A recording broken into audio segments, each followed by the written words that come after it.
leídos a lo largo de nuestro programa y si no hubiese tiempo, quizás posteriormente, pero estén allí siempre conectados con nosotros. Hay una empresa que siempre agradecemos muchísimo, son los Torino Auto Repair, una empresa de mecánica integral de aquí del Valle del Lago Salado, que son los que nos patrocinan ya desde el 2018. Allí está el número de ellos, si andan por aquí pueden llamarlos al 801-654-1019. El logo de esta compañía aparece continuamente girando junto a nuestro podcast. Bueno, por la magia de la tecnología y Mariano Garbarino, que está allí en Argentina, vamos a hacer una pequeña triangulación, Barcelona, Utah, Argentina, y nos conectamos ya con nuestro amigo, el escritor e investigador José Luis Jiménez. ¿Cómo estás, José Luis? Muy Hola, buenas Renata. noches, ¿cómo Buenas estás? noches. Bien, bueno, dentro de lo que cabe, me acaban de sacar una muela y lo que implica, pero bien, yo creo que podré hablar y podremos hacer el programa. Me alegro mucho que estés bien. Estábamos preocupados, a veces surgen inconvenientes. Sabemos que estamos en vivo y trabajando directamente con diferentes países. Suelen surgir a veces pequeños inconvenientes, pero estamos contentos que despacito estás mejorando. Es un tema apasionante, José Luis. Yo te comentaba que te seguía muchísimo en tus posts y también aquí en Caja de Pandora con Javier García, con todas las cosas que comentabas y especialmente este viaje místico, este peregrinar por el sur de Francia, donde pudiste recabar tanta información sobre este tema que hace unos años atrás, como bien le decíamos al público, tomó tanto énfasis en el mundo con la novela de Dan Brown y esta investigación que él hizo, que se presentó como una ficción y por eso muchas personas dudaron por ahí de la procedencia de todo lo que originó esta historia, pero que vos me decís que a través de tu investigación, que es anterior, estuviste muchos años investigando en esa zona, nos podés decir que hay mucha historia verdadera que podría de alguna manera evidenciar o comprobar que realmente fue así, que ella estuvo por esos lugares, la importancia de esta mujer en la historia. Antes de comenzar con María Magdalena, José Luis, ¿qué te lleva a vos? Escribiste 12 libros, vamos a ver mientras conversamos las portadas para el público también que después quiera comprarlos. Contanos un poquito, ¿qué te llevó a vos a comenzar a investigar María Magdalena y otros misterios? Porque sos un hombre de misterios como escritor. Sí, realmente mi situación es un tanto peculiar. Yo me dedicaba al mundo financiero, trabajaba en empresas multinacionales, ocupando cargos relacionados con la gestión financiera de las empresas y no tenía nada que ver con estos temas relacionados con el misterio. Y ni siquiera, además era un escéptico, ni siquiera creía en muchas de estas cosas, ¿no? Y bueno, sucedieron una serie de situaciones que me llevaron a replantearme mi vida, mi futuro, y fue un cambio tan grande. Primero, fue a través de un viaje iniciático que realicé en Egipto y al regreso del mismo ya todo era diferente, todo había cambiado. Y vamos a decir que recibí la, la misión, por decirlo de una forma que se entienda, de investigar y de escribir sobre María Magdalena. Tenía que revelar la verdad, la realidad de este personaje, de esta mujer a la que se le había vilipendiado, se le había tratado de prostituta sin serlo, se había ocultado la realidad y la importancia que tenía, no solamente por su persona en sí, sino como esposa, como koinonos, como compañera de Jesús y madre de su descendencia. Aquello me pareció a mí muy, bueno, digo, esto o yo estoy mal, estoy loco, o esto que estoy recibiendo no sé por dónde cogerlo, la verdad, no sé por dónde pillarlo. Y solicité pruebas. Dije, bueno, si tengo que hacer esto, necesitaré pruebas, ¿no? Para demostrar todo esto, se necesitan realmente pruebas o por lo menos argumentos que avalen todo esto de una forma consistente. Así que me empezaron a presentar esas pruebas Bueno, la primera, bueno, la más importante de todas fue el monasterio cisterciense que existe en un pueblecito en Tarragona, Santes Creus, donde aparece un retablo que fue realizado en el año 1603, a final del siglo XVI, y empezó en 1580 y tantos, por los descendientes de los caballeros templarios que habían sido perseguidos por el rey francés, el Felipe IV el Hermoso, en el año 1307, cuando se produce ese famoso Viernes 13, que son arrestados los caballeros templarios en Francia, luego son perseguidos por el resto de Europa, pero en un primer momento los que consiguen huir se van a instalar en la Corona de Aragón, en lo que es la parte de Cataluña, entre Cataluña y Valencia, una zona muy concreta de lo que era entonces la Corona de Aragón, hoy día es España. Y aquí en este monasterio, fundado expresamente por el rey Jaime II, Jaume II de la Corona de Aragón, se van a acoger a estos caballeros que van a formar parte de una nueva orden, que se llamará la Orden de Montesa, y van a dejar constancia en este retablo, que veremos algunas imágenes de él, de esa historia que ya conocían los primeros cristianos, los seguidores de Jesús y María Magdalena, de corte gnóstico, que la Iglesia oficial del Imperio Romano, luego la conoceremos como la Iglesia Católica, Apostólica y Romana, pues se dedicó a perseguir y bueno, intentó eliminar, de hecho, de la faz de la tierra a cualquier descendiente de Jesús y María Magdalena y de estos cristianos que porque eran cristianos, entendiéndolo como tal, como seguidores de Jesús de Cristo, como te digo, de la faz de la tierra. A estos descendientes se les conocía con el nombre de desposiní, es una palabra griega que viene a significar los que pertenecen al Señor, a Jesús, ¿no? Hay mucha investigación al respecto, muchos años que me llevaron. Yo empecé en el 2001 aproximadamente, 2001 es cuando encuentro este retablo, Santes Creus. Seguí investigando, aportando información y publiqué mi primer libro. El título es El legado de María Magdalena, donde aparece en esta investigación, entre otras cosas, lo más importante, el descubrimiento de este retablo que había pasado desapercibido para todo el mundo. Ni siquiera existía constancia de él en los archivos oficiales, cuando es un retablo, como veremos, que tiene unas dimensiones considerables, de más de 4 metros de altura, y bueno, que no pasa desapercibido. Ahí tenemos una imagen, creo, del retablo, en imagen general, donde se ve un personaje en primer plano que representaría a Juan Evangelista, pero que en realidad no es un hombre, sino que es una mujer. Se trataría de María Magdalena.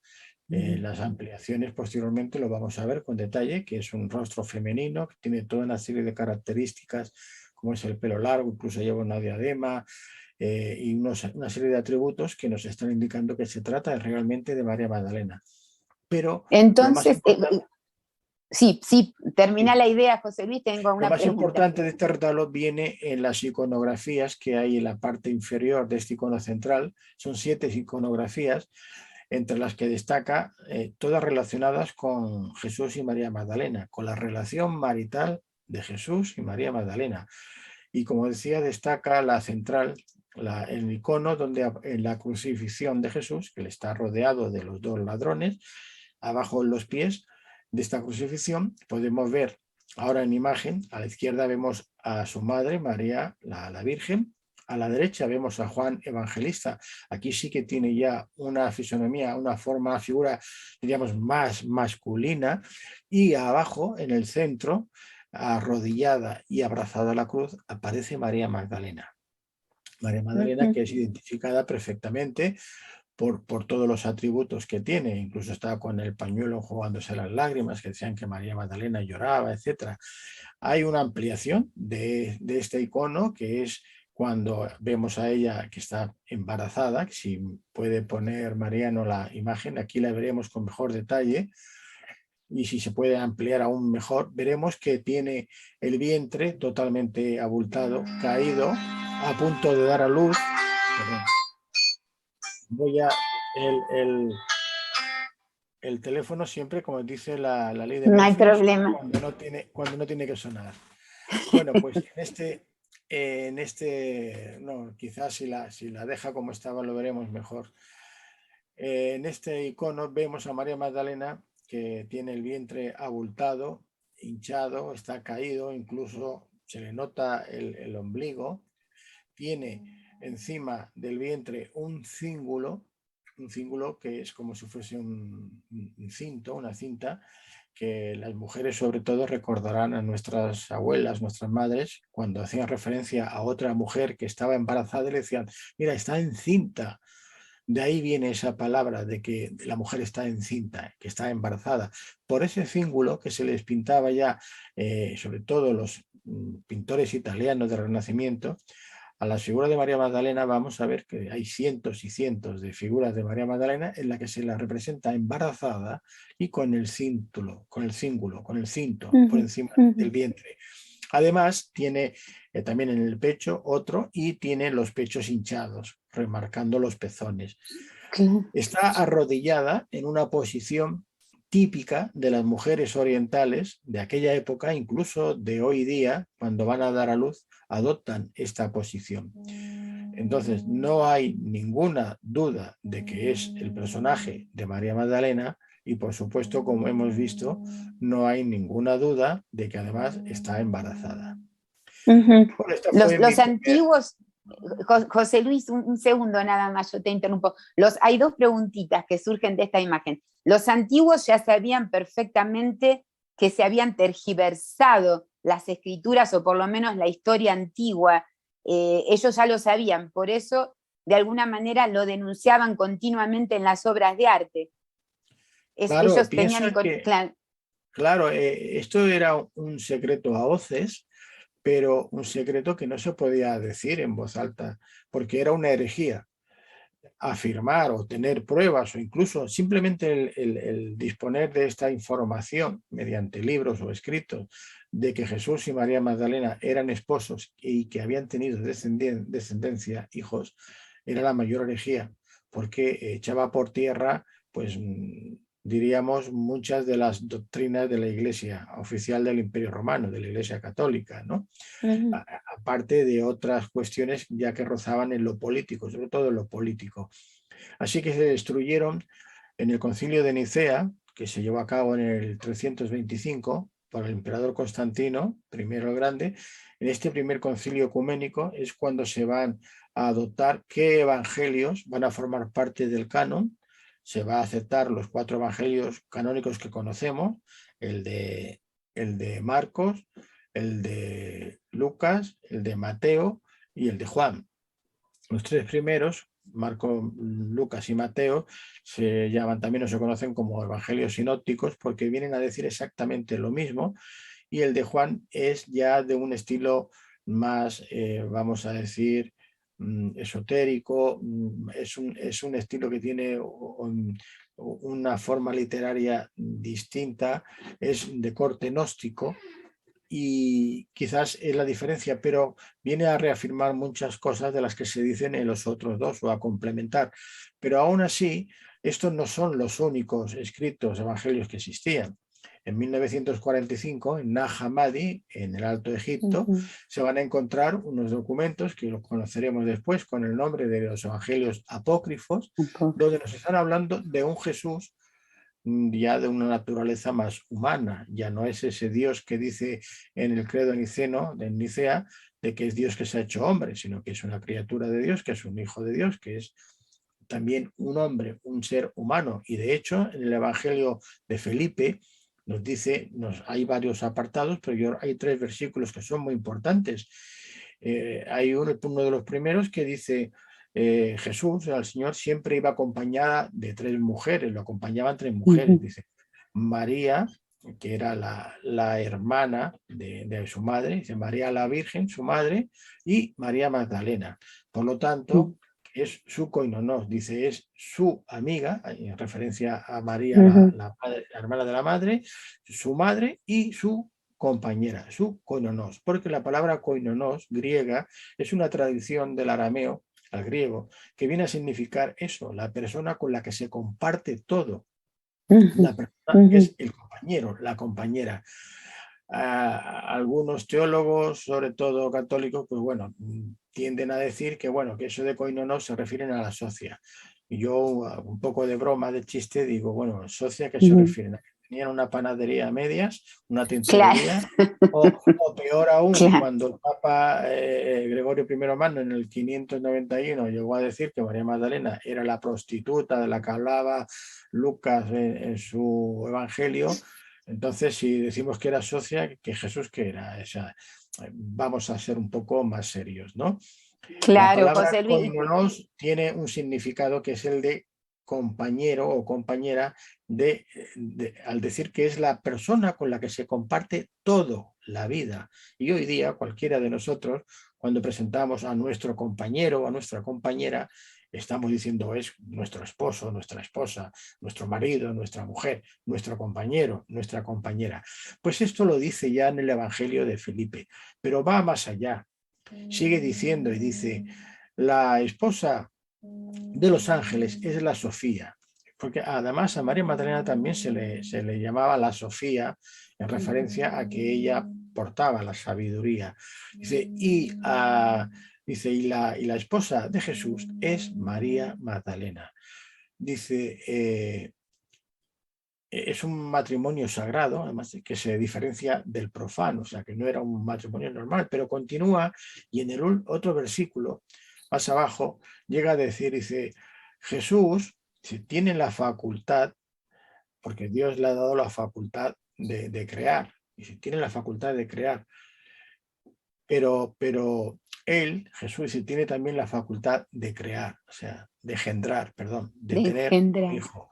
Y dice, Ajá. existe el misterio del Hijo del Hombre, porque Jesús se hace llamar a sí mismo el Hijo del Hombre. Entonces dice, existe el misterio del Hijo de Jesús, del Hijo del Hombre. Dice, Dios le da la facultad de crear a Jesús, dice, pero él también tiene la de engendrar. Es decir, Ujú. se está diciendo que Jesús estaba casado con María Magdalena, que era su esposa, nos está diciendo que además tiene un hijo con María Magdalena.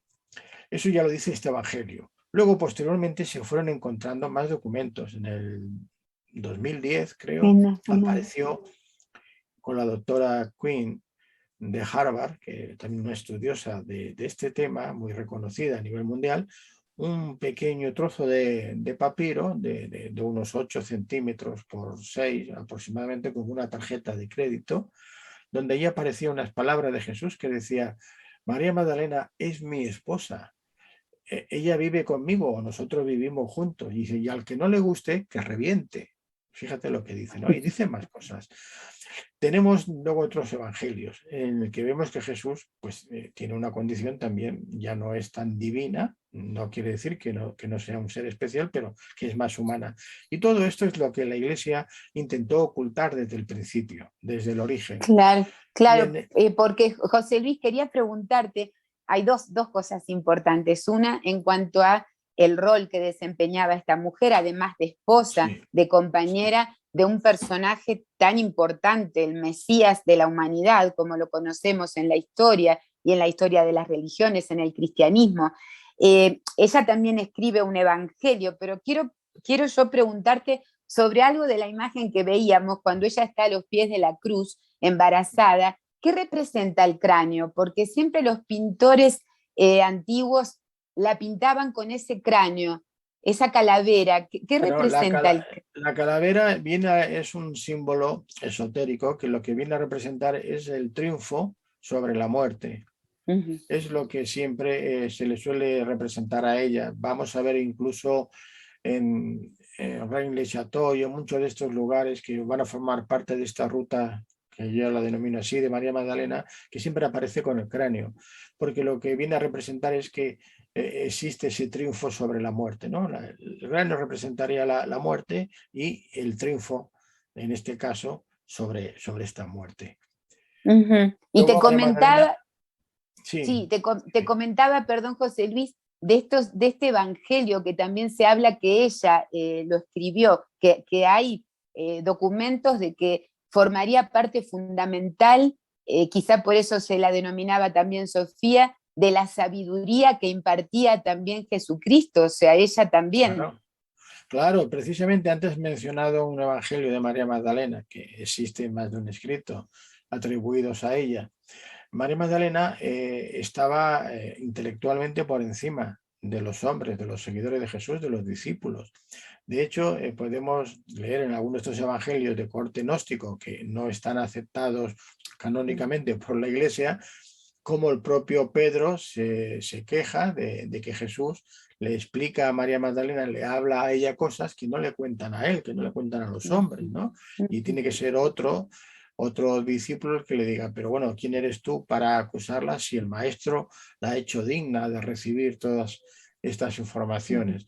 Y bueno, de ahí vamos a ver, vamos a sacar todas estas informaciones de que María Magdalena tuvo que incluso soportar, ¿no? Pues el ataque de personajes tan machistas como Pedro. Pedro era muy machista, ¿no?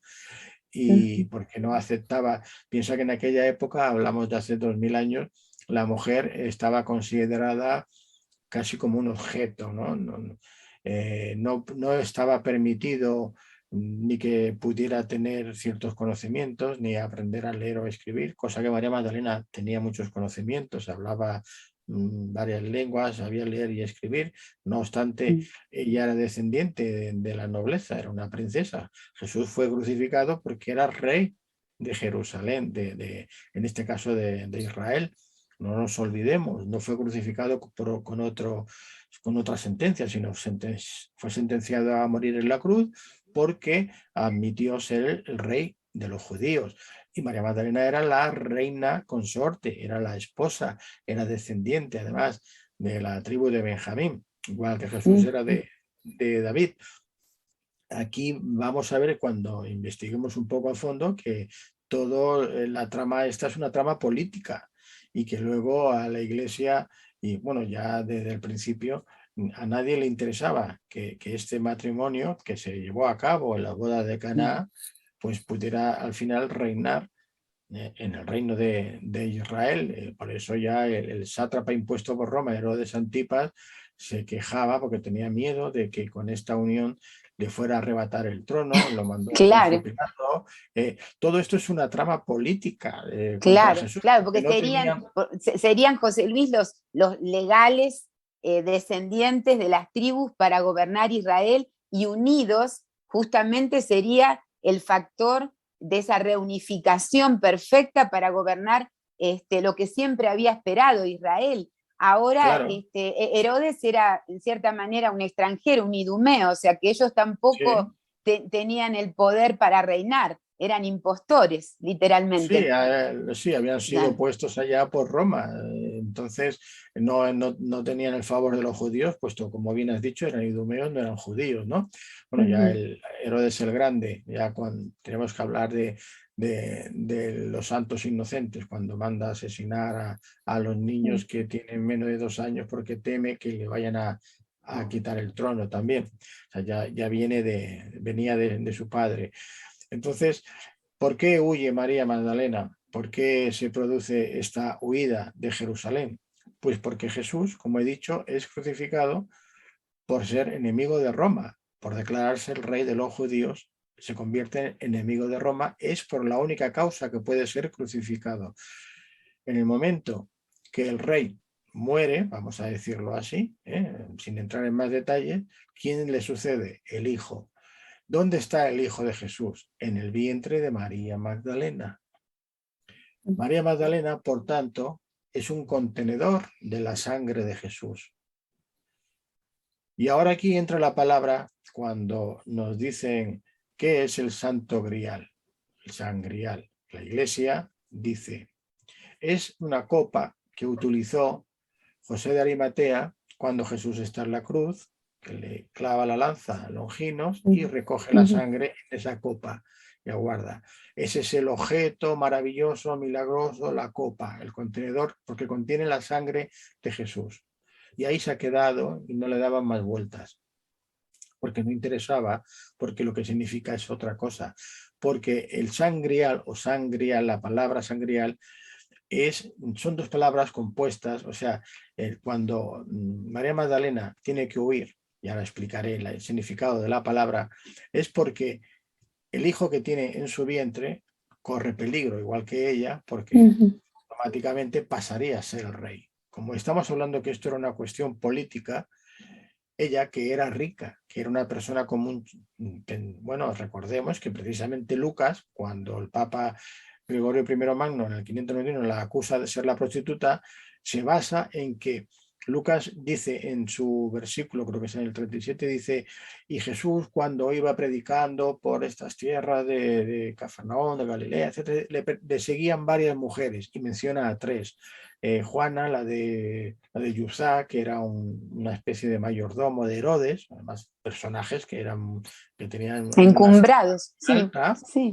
Otra persona es y María Magdalena, de la que Jesús había sacado 7 demonios, que ella corre con todos los gastos de Jesús en los viajes, o sea que financia todos los gastos con sus bienes. Una prostituta, evidentemente, en aquella época, claro, era muy pobre, muy pobre, por eso se veían obligadas a ejercer la prostitución. ¿Cómo va a pagar los viajes de Jesús? Que además él no iba solo, y no solamente eran 12 los apóstoles, a él le seguían cientos de personas. ¿Cómo va a pagar los gastos una persona? Bueno, es que esto además lo dijo este Papa Gregorio I en el año 591, y o sea, casi 600 años después. Hasta entonces María Magdalena estaba contemplada por los seguidores de Jesús, los primeros cristianos gnósticos, como la depositaria del mensaje de Jesús, como la que si alguien tuviese que ser la cabeza visible de la Iglesia sería ella. Pero la Iglesia patriarcal no quería que la mujer tuviese ningún cargo, ninguna representación. De hecho, llegaron a decir que era indigno que una mujer tuviera un cargo en la Iglesia. Y desde entonces han seguido dejando a la mujer muy apartada. Ahora sí tenemos las monjitas que solo las utilizan para limpiar y poco más. No pueden ordenar, no pueden oficiar misa ni nada, ¿no? Entonces, ¿por qué digo esto? Porque María Magdalena, que tenía un poder adquisitivo elevado, no necesitaba huir de Palestina, de Jerusalén, a menos que corriera peligro su vida, y en este caso, sobre todo, la de su hijo, que era el hijo de Jesús. Es por eso Contanos, que... José Luis, ¿cómo huyen? ¿Cómo esa parte que en Francia es recreada y lo hemos visto en estas pinturas y lo vamos a ver a lo largo del podcast, en una barca, se habla de José de Arimatea? Contanos un poquito cómo salen, cómo es esto del exilio, porque había muchas colonias ya judías allí, también en Egipto. Claro, sí. Sí, verás, la tribu de Benjamín, que es a la que pertenecía en este caso María Magdalena, sabían que estaba ubicada en lo que hoy día es el sur de Francia. En aquella época se conocía como las Galias. Era una provincia romana que estaba en esta zona y eran las Galias. Esta zona abarca lo que hoy día es desde la Provenza hasta lo que se conocía como era el norte de Cataluña, que era Occitania, se conocía como el país Occitania. De ahí viene ese nombre que te decía antes, que ahora lo comentaremos, del Grial. María Magdalena, cuando huye, lo hace acompañada de José de Arimatea. José de Arimatea era un rico, era muy rico, era una especie de ministro de minas que trabajaba para los romanos, había viajado hasta lo que ahora se conoce como la isla de Avalon, o sea, Glastonbury, que había sido la mítica isla de Avalon, etc. Y había llevado incluso a Jesús con él en algún viaje. Era el hermano menor de Joaquín. Joaquín era el padre de la madre de Cristo, de Jesús, María la Virgen, y José de Arimatea era el hermano menor, era bastante menor. Por eso no había tanta diferencia de edad. Por lo tanto, era el tío segundo de Jesús, José de Arimatea. José de Arimatea, de hecho, es el que le pide permiso a Poncio Pilato para retirar el cuerpo de Jesús de la cruz cuando apenas llevaba 3 horas crucificado. Exacto, tenía mucho poder. Sí. Estaban días no los bajaban de la cruz hasta que no pasaban días, a veces los dejaban hasta que los animales, se comían todo lo que podían de allá y los huesos que quedaban los tiraban por allí. Cambió Jesús, fue crucificado a las 3 de la tarde y a las 6 de la tarde se le bajó de la cruz para llevarlo al sepulcro personal de José de Arimatea. Bien, y era un personaje muy rico que conocía además a Poncio Pilato, fue a hablar con él y le dejó llevarse el cuerpo de Jesús. Pues con María Magdalena le acompaña José de Arimatea, le acompaña Lázaro, que era íntimo amigo de Jesús, le acompaña María, la hermana de Lázaro, que no es María Magdalena, y le acompaña también Marta. Luego va otro personaje que es Salomé en total y Maximín. Maximín, que luego será el obispo de San Maximín, donde será enterrada ella. Yo todo esto que estoy contando, estoy haciendo saltos en la historia, piensa que a mí me llevó 20 años, más de 20 años, recopilar Claro. toda la información y publicarlo en 4 libros. Hay una trilogía, la primera que era El triunfo de María Magdalena, o sea, El legado de María Magdalena en el 2005, luego en 2007 El triunfo de María Magdalena, jaque mate a la Inquisición, no sé si ha puesto por ahí las Sí, están portadas las portadas. Mariano. Luego La revelación del Galiente, por cierto, que es un libro que tiene casi 700 páginas con más de 300 fotografías a color. Es un libro muy especial. Y aquí yo voy recogiendo todas estas pruebas, todas estas evidencias. Es decir, que se trata de una novela, de una ficción, como en el caso de Dan Brown con el Código Da Vinci.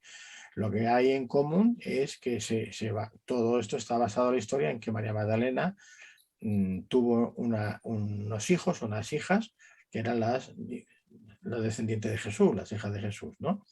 Pues cuando huye María Magdalena, que tiene que hacerlo por este motivo, porque corre, fíjate, la acompaña José de Arimatea. ¿Por qué se va José de Arimatea con ella? Uno de los personajes más ricos de Jerusalén, que tenía tierras, tenía casas, tenía de todo allá. Se marcha Lázaro, que era otro rico, era otro personaje rico, noble, junto con las hermanas. Y se van siguiendo una ruta que yo indico en el libro hasta Egipto, y hasta Alejandría, porque tienen que evitar pasar por determinados lugares, ciudades, y desde allí tomar un barco que los va a llevar hasta Masilia, que era el nombre de Marsella, la ciudad actual de Marsella, era el nombre que los romanos le habían dado a esta zona, Masilia. Bueno, voy a ir resumiendo mucho. Al final llegan a un pueblecito cercano a Marsella porque tienen problemas el barco y llegan en una barca solamente María Magdalena acompañada de una chica jovencita que se llama Sara, la vamos a conocer como Sara la Negra, y de otra de las acompañantes de Marta. Esta, perdón, José Luis, esta no era la hija. Sara era una No, criada. Sí, claro, hay claro. muchas personas. Aquí tenemos, no sé si Mariano verá las fotografías, yo he puesto aquí alguna de Sainte-Marie de la Mer, que es el lugar donde embarcaron, llegaron con esta barca. La tradición la sitúa aquí y solamente iban ellas 3 porque parece ser que hubo un problema con el barco y el resto llegaría más tarde a Marsella.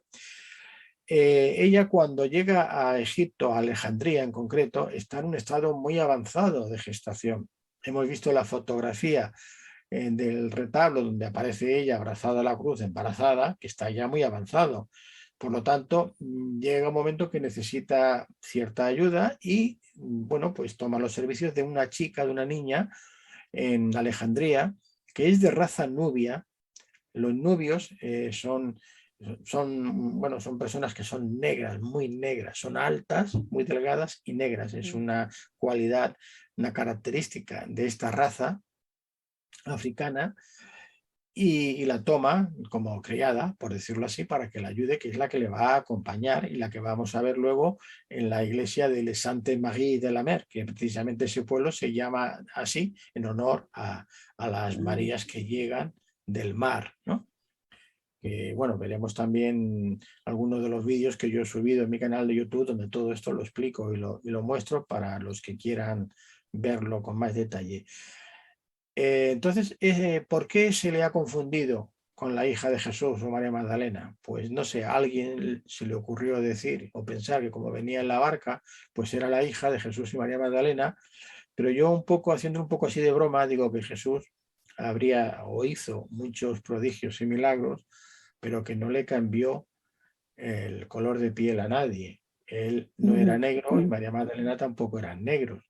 Que no pasaría nada si alguno de ellos fuera, pero que no eran negros. Entonces, que Claro, Sara, claro. que por eso se llama Sara la Negra, y de hecho ahí tenemos algunas fotografías, si las puede poner Mario, veremos, es una virgen de color negro, que es la patrona de los gitanos, la Virgen de los Gitanos, en Santa María de la Mer.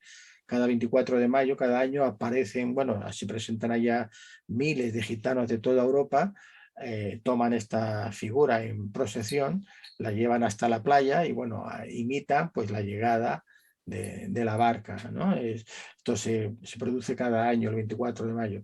Y es, ya te digo, hay una veneración muy grande, sobre todo de los gitanos, también de muchas personas, y se le llama la Santa Sara la Negra, o la Negra de Cali. Quiero decir, pero existe esta confusión que yo siempre intento aclarar, de que era la criada de María Magdalena, no la hija de Jesús. Y estas hijas, José Luis, esta hija o estas hijas, ahora contanos un poquito, porque vamos a ir a un corte, pero quiero que me respondas esta pregunta. ¿Cómo fue el nacimiento? ¿Qué pasó con esta gente, la descendencia? ¿Dónde se establecieron? ¿Y quiénes eran? ¿Cómo se fueron uniendo y formando descendencia? Porque es un enigma, la verdad. Bueno, yo lo que cuento, creo que fue en el primero o el segundo libro, porque como ahora estoy mezclando todos los libros, cuento cuando María Magdalena da a luz en este pueblecito de Santa María de la Mer. Son dos niñas gemelas que son las que aparecen en el retablo de Santes Creus, que no nos ha dado tiempo de ver. Y entonces bueno, se crían con ella, evidentemente, en un principio, pero cuando ya tienen cierta edad, que ya tienen edad pues para desposarse, una va con José de Arimatea hasta lo que es la isla de Avalon, Glastonbury, y allí tenemos la tradición que sitúa a que José va con el Grial. Y aquí ahora te voy a hablar del Grial. ¿Por qué es el Grial, el Santo Grial? Pues el Grial es sang, o sea, la palabra S-A-N-G de sangre, en occitano es sang, y real es reial. Si unimos sang, reial, nos sale sangrial, el grial, el santo grial. Claro, decía antes, la copa que contiene la sangre de Jesús, que es un recipiente que contiene la sangre. María Magdalena es ese recipiente, pero que contiene la sangre, pero es un recipiente vivo, es el grial viviente. Es el grial viviente porque contiene la sangre. Y el grial, el santo grial, que es la descendencia de Jesús en estas dos hijas, que una va a ir a esta zona de Avalon, actualmente Glastonbury, que ahí tenemos una tradición tremenda que habla también de José de Arimatea, la creación de la primera iglesia, etcétera, etcétera. Lo tenemos creo que está en la abadía de Glastonbury, y allí tenemos varios datos que hablaremos en otro momento. Y la otra es la que se quedaría en la zona de lo que sería luego el sur de Francia, de los francos, que acabarían luego la familia entroncada con los reyes merovingios, que será la dinastía que se autoproclama descendiente directo de Jesús. Tienen entre algunas peculiaridades la de dejarse el cabello largo, la barba, como lo hacía Jesús. Eran unos reyes que decían que curaban a sus súbditos con la imposición de manos, etc. Bueno, pues todo esto, la Iglesia oficial de Roma, que se va a convertir en la Iglesia oficial del Imperio Romano, la Iglesia Católica Apostólica Romana, lo que hace es perseguir a todos estos descendientes, a los de Sposini, y los elimina. Pero se le escapa alguno, se le escapa uno, es el hijo de Dagoberto II, que va a ir a uno de estos lugares que tenemos en la ruta de María Magdalena, que es Reims-le-Château. Reims-le-Château, allí el conde del Racés, que era abuelo, era el padre de la madre de este príncipe, va a cuidar de él, le va a cambiar el nombre para que pueda pasar desapercibido, y la dinastía de Jesús y María Magdalena va a seguir la dinastía merovingia no va a desaparecer. De hecho, José Luis, te propongo un pequeño corte que hacemos siempre en el programa, y al regreso vamos a hablar de esta parte de Rennes-le-Château, porque también se desencadenó un poco un movimiento con respecto a este lugar. La gente viajó a verlo, se destapó como una olla, como decimos corrientemente, porque se habla de este sacerdote, Saunier, se habla de muchas cosas que ahí pasaron. Contanos de regreso cuánto hay de verdad en eso y qué sucedió después con esa sangre santa, dónde estaría hoy día alrededor del mundo. Ya regresamos en un momentito nada más con más Antes de Medianoche. Ya volvemos. Ya regresamos con Antes de Medianoche.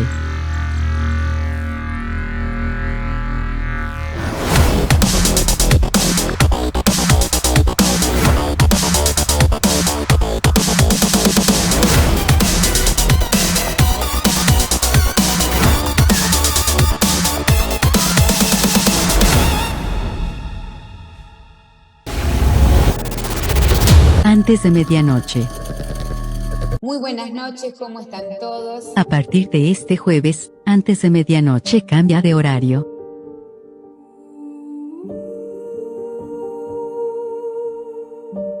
Todos los jueves 6 p.m. de Utah.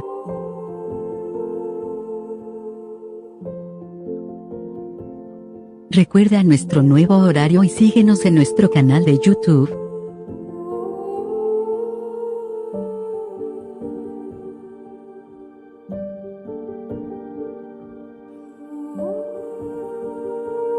Verifica tu horario local.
Antes de Medianoche.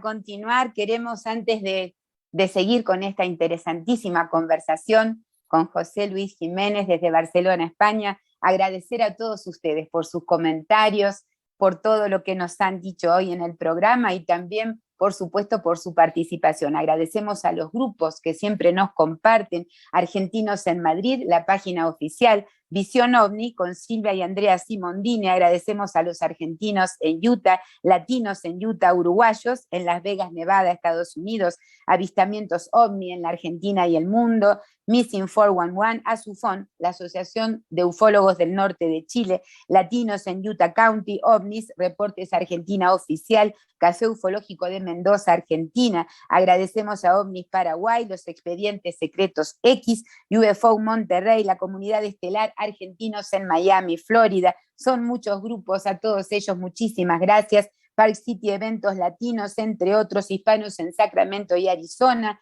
los latinos en New York. Agradecemos a Eric von Daniken Fans y también a los hispanos en Israel, argentinos en Madrid y los OVNIs sobre Argentina. Gente, son muchos, seguiremos luego nombrando los grupos que nos hacen este gran favor de darnos a conocer en el mundo. Vamos a continuar con este programa tan interesante y le decía a José Luis hace un momentito nada más, ¿qué hay de esta historia que se cree que es una leyenda de Rennes-le-Château? ¿Qué pasó allí? ¿Por qué se habla de que se ocultaron cosas? Se habla de un priorato. En el próximo programa vamos a estar el próximo jueves también con un investigador muy conocido de Argentina y también amigo tuyo, José Luis, el doctor Antonio Las Heras. Él va a hablar de las sociedades secretas a través de la historia. ¿Qué pasaba con este secreto? ¿Tuvo que ser guardado celosamente y con muchísimo cuidado por toda esta gente, por estas dinastías? ¿Cómo se manejó esto? ¿Qué pasó en Rennes-le-Château? Bien, en Rennes-le-Château se ocultaron varios secretos o informaciones del cual tenían constancia muy pocas personas. Una de ellas fue la marquesa de Blanchefort, María Negre, que a la hora de morir confesó a su confesor, a su cura confesor, que, bueno, pues que ella era descendiente de unos caballeros templarios, etcétera, que a su vez eran descendientes de Jesús y María Magdalena, y que existía toda una relación de estos descendientes, entre otras cosas. Esta información fue ocultada en la iglesia de Rennes-le-Château en el año 1681 aproximadamente, y el cura François Berenguer-Saunier, cuando fue destinado a este pueblecito, a esta iglesia del pueblecito, que por cierto está advocada a Santa María Magdalena, en un perfecto español, si quieres catalán, no tiene el nombre en francés, que sería Sainte Magdalene, sino Santa María Magdalena.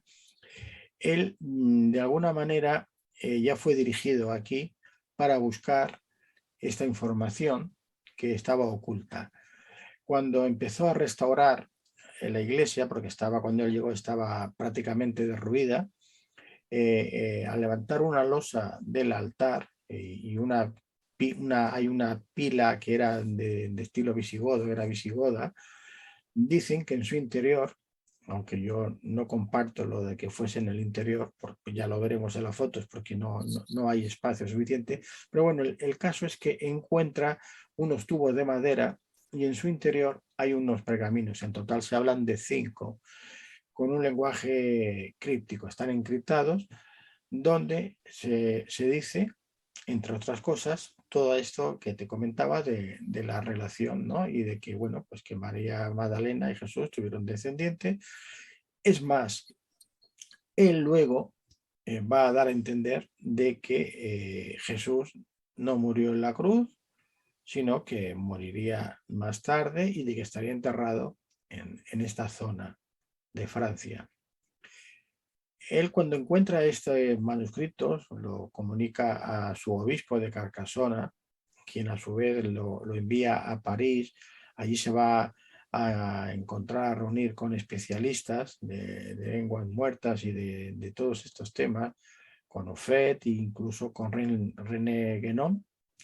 Y desde aquel momento, cuando regresa al pueblecito de Rennes, que era un cura pobre, que no tenía medios ni siquiera para subsistir prácticamente al mes, de repente aparece con una gran fortuna. Él dice que había encontrado una olla llena de monedas de oro en el altar, y que ese era el motivo de ese tesoro, de esa fortuna. Pero la verdad es que aquello no daba, no podía dar para tantas cosas como hizo. Restauró la iglesia por completo, la cambió, empezó a introducir figuras que no se correspondían con lo tradicional de una iglesia, un vía crucis de un tamaño desmesurado, colocado en una dirección contraria a la correcta, a la tradicional. Por ejemplo, en el número 14 del vía crucis, que aparece Jesús, que está recogido por José de Arimatea y 2 personajes más, sería cuando es introducido a la tumba, es decir, a las 6 de la tarde. No era de noche, porque recordemos que los judíos, cuando se iba el sol, el viernes, en este caso por la noche, o sea, por la tarde, antes de que fuese de noche, era cuando empezaba el sábado. En el momento que el sol se iba es cuando comenzaba el sábado. Y aquí Saunier, el cura, lo que hace es que representa a Jesús, no que lo entran en la tumba por la tarde, sino que lo sacan de noche, con la luna, en plena noche. Empieza a dar mensajes. Hay muchos mensajes, yo los explico todos estos en mis libros, e incluso hay un documental que publiqué esta semana en Rennes le Chateau, que comento todo esto también con imágenes, vídeos y fotografías. Entonces, él da toda una serie de pistas, porque, claro, no puede decir abiertamente todo esto que tiene, porque supuestamente habrá conseguido, no sé si fue del Vaticano o de quién, que le suministrara toda esta cantidad ingente de millones de francos, con la que restauró la iglesia por completo, construyó una carretera para llegar hasta este pueblecito de Rennes-le-Château. Está en lo alto de un montículo casi perdido, no aparecía ni en el mapa. Construyó una gran casa, una finca para sus invitados que le llama Villa Betania, y construye una torre, que hemos visto antes una fotografía, a la que le va a dar el nombre de la Tour Magdala, la torre de Magdalena. Él va a dejar muchas pistas, por decirlo así, para que los iniciados, las personas iniciadas, sepan entender, sepan conocer qué es lo que él está transmitiendo, lo que está diciendo. Bueno, esta investigación va a durar durante muchos años. Toda la verdad no se va a conocer, pero lo cierto es que este cura pasó de la noche a la mañana de ser un pobre hombre que no tenía para comer a ser el hombre más rico de la zona, y Claro. que llevó a cabo todo esto que te estoy Habría, comentando. José Luis, habría tesoros escondidos allí. Yo he leído sobre esto y también que hay como una mano negra detrás. Hubo asesinatos también de otros sacerdotes que andaban por ahí, como que algo los perseguía. ¿Vos crees en Sí, todo esto sí, sí, bueno, sí, ya años atrás había un escritor investigador francés, Gerard de Sade, que él escribió un libro que hacía referencia al tesoro precisamente de los godos que estuvieron aquí en esta zona. Esta fue la capital de Redae de los godos, de los visigodos, y habla de que aquí posiblemente habían ocultado los tesoros. Cuando los godos invadieron y saquearon Roma, se llevaron con ellos el Arca de la Alianza, se supone, la tabla o sea, la mesa de Salomón, la menorá, etcétera, y todos esos tesoros pues se pensaban o se creían que estaban ocultos en este pueblecito de Rennes-le-Château, lo cual llevó a que en la década de los 70, 80, muchas personas acudiesen al pueblo a excavar. De hecho, se llegó a prohibir excavar, incluso hay carteles aún por el pueblo que prohíben que se excave en el pueblo. En el vídeo que yo he subido esta semana, dentro de los dominios de la Batsonier, aún ahí se puede ver un túnel excavado dentro de las galerías cerca de la Tour Magdala, que es, bueno, él estuvo excavando en el cementerio, fuera del cementerio encontró muchas más cosas que no intuimos, pero que no podemos afirmar exactamente todo lo que es, pero todo está relacionado, de eso sí que no hay duda, con Jesús, con María Magdalena, con la descendencia y posiblemente con el lugar donde esté enterrado el cuerpo de Jesús. También, José Luis, estuviste en otros lugares, recién veíamos algunos castillos, todo esto que tiene que ver con el Languedoc francés, por eso te hablaba del priorato y el movimiento cátari. ¿Cuál es la conexión? ¿Qué pasó con ellos también? ¿Por qué fueron tan perseguidos? ¿Qué guardaban? ¿Qué escondían ellos? Bueno, los cátaros, el nombre de cátaro, hay quien hace referencia a él como los puros, porque la palabra cátaro viene de kataroi, en griego, que significaría puro, pero en realidad cuando se referían a estos cátaros, a estos cristianos buenos, como ellos se hacían llamar, els bons homes, en occitano, viene a significar los hombres buenos, ellos se hacían llamar els bons homes o hombres buenos, cristianos buenos. Viene dado porque un monje alemán, Becker von Schönau, en el año 1163, creo que fue, si no recuerdo mal, en una homilía se dirigió a estos cristianos buenos como adoradores de los gatos. Dijo que adoraban a los gatos, que les daban ósculos, besos en el ano, etc. Y de una forma despectiva les llamó cátaros, como decir, adoradores de los gatos. En alemán cat sería gatos. Este sería el motivo por el que se le puso ese nombre. También le decían perros, sarnosos, le decían de todo, ¿no? De una forma despectiva. y se quedó con ese nombre de cátaros. Pero en realidad ellos se hacían llamar a sí mismos el Bonsoms, los hombres buenos, o los cristianos buenos. Existía otra secta cristiana, esto fue en el siglo III, siglo IV, que estos sí que se llegaron a llamar cátaros, existió muy poco tiempo, y bueno, desapareció prácticamente, y sí que tomaban ese nombre en el sentido de la pureza, de los puros. Pero estos cátaros del Languedoc, del sur de Francia, surgen a raíz de los viajes que está haciendo en el siglo IV un obispo que se va a conocer como el obispo hereje prisciliano, que es el que va a crear lo que ahora llamamos o conocemos como el Camino de Santiago, que lo utilizarían los caballeros templarios también en la Edad Media. En realidad, bueno, yo no soy el único que lo sostengo. El sepulcro que se dice que hay del apóstol Santiago en Santiago de Compostela no sería el de él, puesto que Santiago nunca estuvo en España, ni vivo ni su cuerpo muerto. En realidad sería el cuerpo de Prisciliano, que da para hablar de un programa entero para hablar de él, de todo lo que le sucedió. Hemos estado, José Luis, hace tiempo atrás con Francisco Contreras Gil, que nos habló, sí, con Francisco nos habló de los caminos diferentes de Santiago, los caminos sagrados, y nos hizo la misma apreciación, que no se sabe en realidad quién está allí, hay mucha confusión al respecto.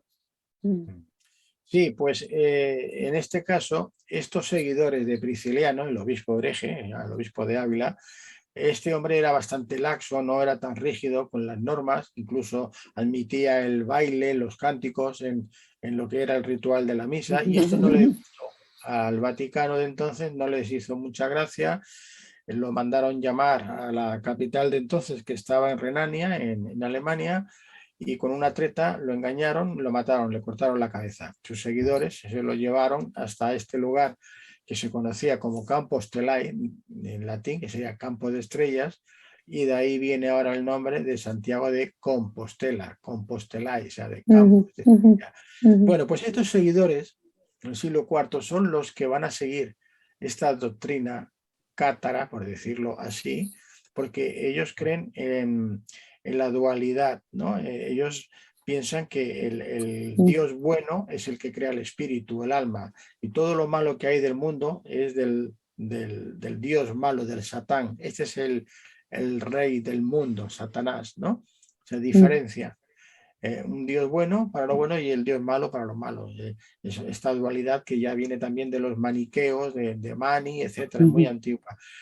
Pero surge aquí, en esta zona, porque hay otros cátaros que vienen del norte de Italia, incluso de Bulgaria, que son los seguidores de los bogomilos.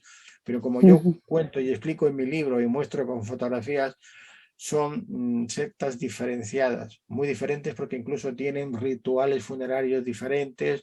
No son los mismos cátaros. Estos cátaros son originarios de esta zona. Son de los primeros cristianos seguidores precisamente de María Magdalena, cuando María Magdalena llega a Marsella y se dedica a evangelizar. Y de hecho tenemos varias pinturas, varios cuadros que nos muestran a María Magdalena evangelizando.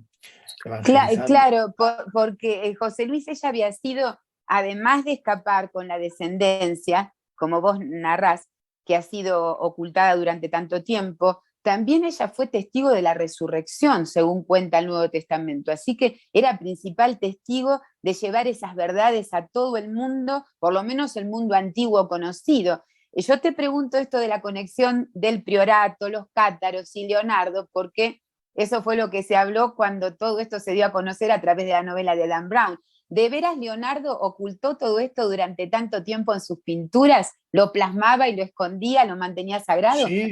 Sí, claro, él formó parte de este priorato. No, él solo muchos personajes históricos relevantes. Y de hecho en esa pintura que se ha hecho más famosa si cabe y que aparece en esta última cena de Leonardo da Vinci, encontramos muchas claves, partiendo ya de la base que a quien pinta al lado de Jesús es a María Magdalena, y cómo San Pedro con un cuchillo le amenaza con cortarle el cuello, como vemos todas estas, ¿cómo decirte? Estas representaciones. Sí. Sí, sí. Y luego como él, incluso en el mantel, cuando lo pinta con unos nudos, hace toda una serie de simbologías de tipo culto esotérico que solamente los iniciados saben entender, saben comprender.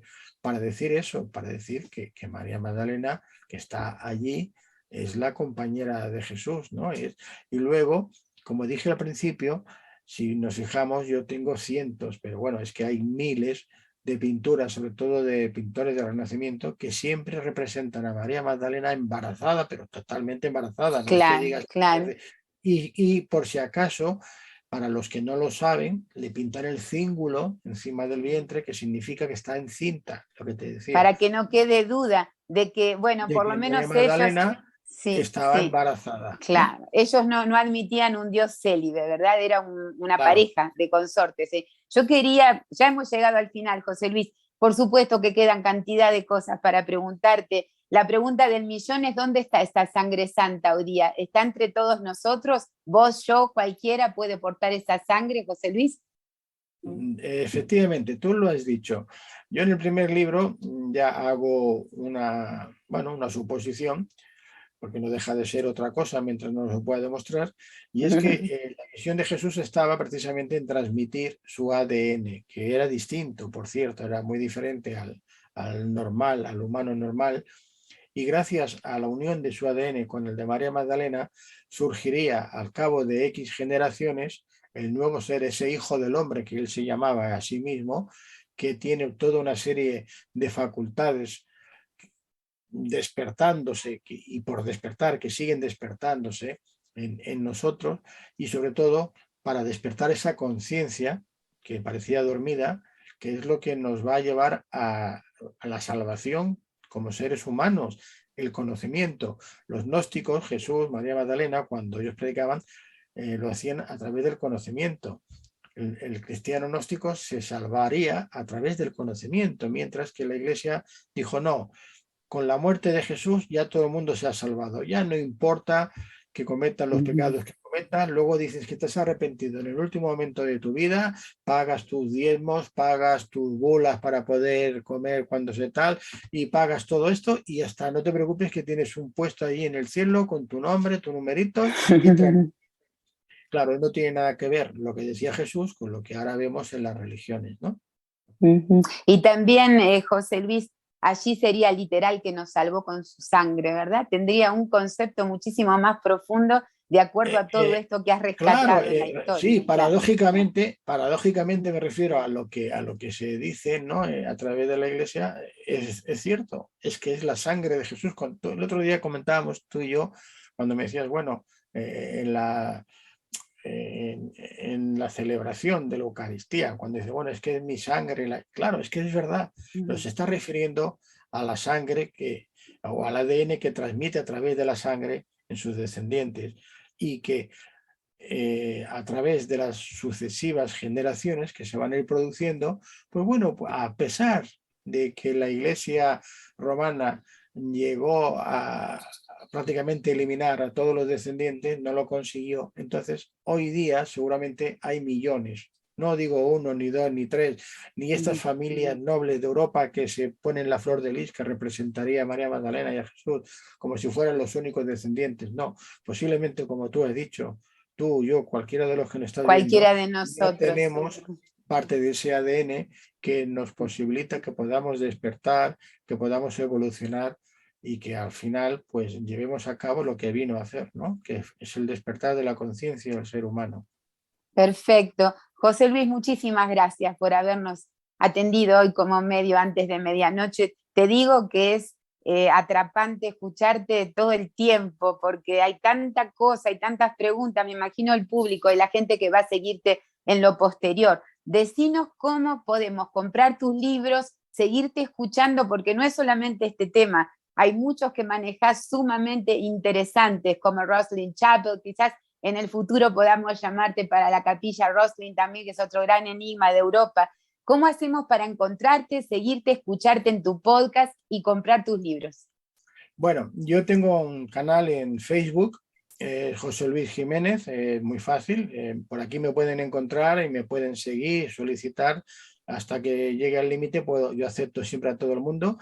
Luego tengo un canal de YouTube también con el nombre José Luis Jiménez, donde aquí hay cientos de programas de radio, televisión, conferencias, charlas como esta, donde verán fotografías, vídeos, explicaciones. También hay canal de ebooks y los libros los pueden encontrar todos en Amazon, y si quieren algún libro mío en concreto, dedicado, firmado, me lo solicitan escribiendo a mi correo, que es jljiménez, Jiménez con G de gato, @jljiménez.es.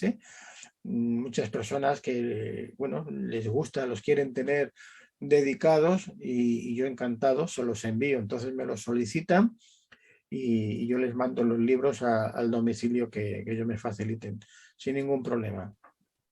Perfecto, perfecto, José Luis, muchísimas gracias. Te despedimos hoy y esperamos que te repongas prontito de tu salud, y nos despedimos del público también. Será el próximo jueves nuestro encuentro, como en una semanita, con un nuevo misterio en Antes de Medianoche. Será hasta entonces. Muy buenas noches para todos.